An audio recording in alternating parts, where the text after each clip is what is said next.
संसद के बाद चंद्रशेखर आजाद का यूपी सरकार पर हमला। बोले स्कूल बंद करना गरीब बच्चों का भविष्य बंद करना है। चुनाव आयोग जगदीप धनखड़ के इस्तीफे पर उठाए सवाल।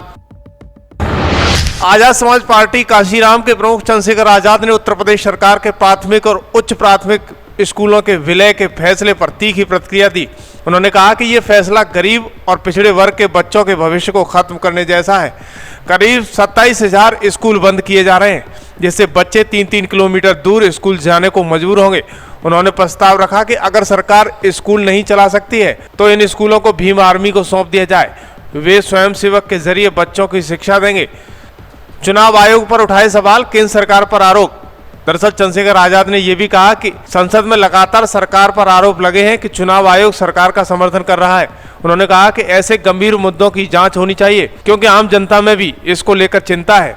दरअसल संसद के पास एक मस्जिद में समाजवादी पार्टी द्वारा की गई बैठक पर बीजेपी ने आपत्ति जताई। इस पर प्रतिक्रिया देते हुए चंद्रशेखर आजाद ने कहा कि बीजेपी खुद को धार्मिक स्थल और राजनीतिक कार्यक्रम करती है, इसलिए दोहरा मापदंड नहीं होने देना चाहती है। वहीं उन्होंने उपराष्ट्रपति जगदीप धनखड़ के अचानक इस्तीफे पर भी सवाल उठाए। दरअसल कांग्रेस अध्यक्ष मल्लिकार्जुन खड़गे ने कहा है कि सरकार को साफ करना चाहिए कि यह फैसला अचानक क्यों लिया गया है। हालांकि धनखड़ के स्वास्थ्य कारणों का हवाला दिया गया है, लेकिन सरकार की ओर से स्पष्टता की जरूरत है। तमाम सारे सवाल उठाते हुए चंद्रशेखर आजाद कहते हुए नजर आ रहे हैं। सुनिए क्या कुछ कह रहे हैं। महत्वपूर्ण मुद्दा है। जो सरकारी स्कूल हैं, प्राइमरी स्कूल, उनमें गरीबों के बच्चे पढ़ते हैं, किसानों के, दलितों के, पिछड़ों के, तमाम जो गरीब तबका है उसके बच्चे पढ़ते हैं। और शिक्षा एक हथियार है। अगर आप बहुत अभाव में, बहुत गरीबी में जी रहे हैं तो अच्छी एजुकेशन लेके, अच्छी पढ़ाई करके डॉक्टर, इंजीनियर, IAS, IPS, वकील, तमाम पोस्टों पे जा सकते हैं। लेकिन उत्तर प्रदेश में और कई प्रदेशों में शिक्षा का बाजारीकरण किया जा रहा है, बंद किया जा रहा है स्कूलों को। 27,000 लगभग स्कूल बंद किए जा रहे हैं। तो ये स्कूल नहीं बंद किए जा रहे, गरीबों के बच्चों का भविष्य बंद किया जा रहा है। मैं केंद्रीय शिक्षा मंत्री से मांग करता हूँ कि सारे स्कूल बंद न किए जाए। ये आजाद समाज पार्टी भीम आर्मी को लीज पे दे दिए जाए। हमें कोई फंड नहीं चाहिए। हम अपने कार्यकर्ताओं को तैयार करेंगे कि वो इन स्कूलों में पढ़ाएं और अच्छी शिक्षा व्यवस्था कराएं। अभी कई जगह दिख रहा है कि 3-3 किलोमीटर दूर स्कूल हो गए, बच्चे जा नहीं पा रहे हैं। छोटे छोटे बच्चों के वीडियो आ रहे हैं, उनके परिवार के वीडियो आ रहे, रो रहे हैं। इसके खिलाफ भी उत्तर प्रदेश में हम लोग जो है आज मीटिंग करके बड़ा आंदोलन करेंगे। ये फैसला हम लोगों ने लिया है।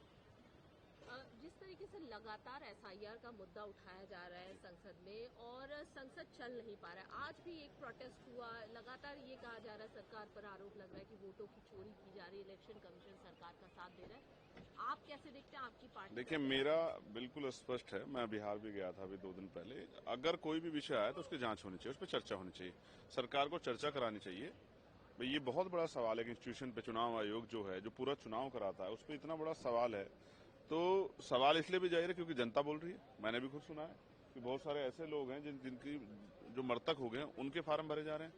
तो मेरा ये बिल्कुल स्पष्ट है, हमारी पार्टी का स्टैंड, कि कहीं से भी वोट की चोरी ना हो, इसलिए इस पर चर्चा हो और इसकी जांच। समाजवादी पार्टी जो है वो मस्जिद में बैठक कर रही है जो पार्लियामेंट के बाहर है। इसको लेकर बीजेपी ने नाराजगी जाहिर की है। बीजेपी का अल्पसंख्यक मोर्चा का ये कहना है कि हम प्रोटेस्ट भी करेंगे इसके खिलाफ, और जो नियम जो पालन होते हैं जैसे रिलीजियस प्लेस है उसका पालन नहीं किया गया। देखिए, ये उनकी पार्टी का, इसके जरिए वो क्या करना चाहते हैं तो वही बेहतर बता सकते हैं। लेकिन धार्मिक स्थलों की जहां तक बात है तो कोई पार्टी ऐसी नहीं जो धार्मिक स्थल पे अपनी राजनीतिक कार्यक्रम ना कर रही है। जो पार्टी आरोप लगा रही है उनके तो मैक्सिमम कार्यक्रम धार्मिक स्थलों पे होते हैं। वो तो वहीं से जो है बड़े बड़े भाषण देते हैं। एक अंतिम सवाल और महत्वपूर्ण,